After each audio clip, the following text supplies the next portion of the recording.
How many nights have you replayed the same pain in your mind, hoping this time the memory would hurt less? Be honest, is the past still louder than the life waiting right in front of you? Pain does not disappear by asking why it happened. Healing begins when you finally ask, what's next? Everyone has a story of pain. Some carry the ache of betrayal, some the silence of abandonment, and others the invisible wounds of being ignored, overlooked, or unloved. For some, pain arrives like a sudden storm, a breakup, a loss, a rejection. For others, it seeps in slowly, drop by drop, until one day they realize their heart feels heavier than their hope. And yet, the cruelest part of pain is not the moment it happens. It's how it lingers. Pain has a way of living inside us long after the event has ended. It whispers in our thoughts, it sits in our chest, and slowly it convinces us that what happened is who we are. But here's the truth. You are not your pain. You are more than what hurt you. If you've ever wondered why pain clings so tightly, the answer lies in your own brain.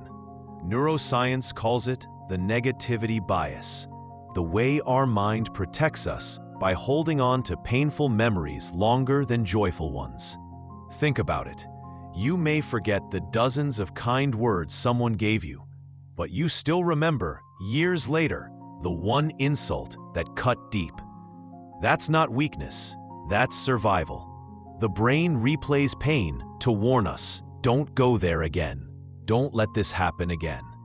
But while the mind believes it's protecting us, it's actually chaining us. Instead of warning, it keeps wounding. Instead of keeping us safe, it keeps us stuck. In the quiet moments, when pain rises, the first question we ask is almost always, why? Why did they hurt me? Why wasn't I enough? Why did I lose everything I cared about? We believe that if we could just answer why, we could heal. But the truth is harsher. The why never heals. Even if you find an explanation, it rarely satisfies the heart. Knowing why someone left does not erase the emptiness of the room they once filled. Knowing why you failed does not quiet the voice of shame in your chest. The answers never soothe because pain is not an equation to be solved. The question of why is a mirror that reflects the past endlessly. And the more you stare at it, the less you see of the life unfolding right now. When we hold on to pain, it doesn't just sit quietly in a corner. It shapes everything. Emotionally, it makes joy feel out of reach, coloring even happy moments with a shadow. Physically, it settles into the body. Tight shoulders, restless sleep, a constant exhaustion you can't quite explain. Relationally, it builds walls. Even people who love us deeply feel the distance we create when pain whispers, don't trust them, don't get too close. Spiritually, it dims our light, convincing us that peace of mind is for other people, not for us. Holding on to pain means living in a house where every room is painted the same dull color, memory. And slowly, life itself begins to feel smaller. Here is the truth we resist the most. What happened is not as important as what happens next. The past is carved in stone. Nothing can rewrite it. But the present, this moment, is soft clay in your hands. Yes, you were hurt. Yes, it was unfair. Yes, it broke something inside you. But none of those things have the right to control what you choose today. When you give the past more importance than the present, you let it rob you twice. Once when it hurt you, and again every time you relive it. The doorway out of pain begins with a shift. Stop asking, why did it happen? And start asking, what do I choose now? Instead of, why did they leave me? What can I do to love myself better? Instead of, why did I fail? What lesson can I carry forward into tomorrow?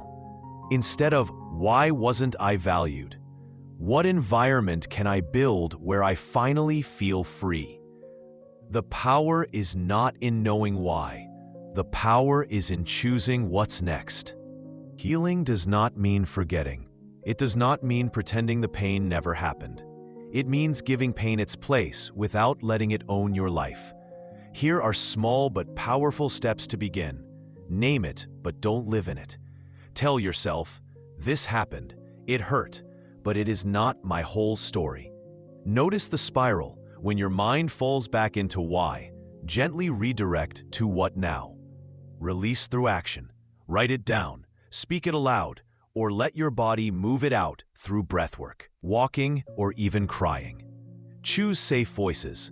Surround yourself with people who see your worth, not those who remind you of your wounds. Make one choice daily.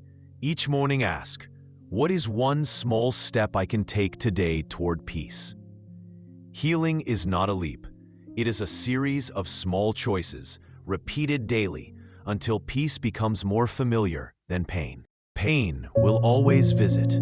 That is part of life, but it does not deserve to stay as your permanent guest. What happened yesterday cannot be undone, but what you choose today can create a tomorrow worth living. So stop asking why it hurt.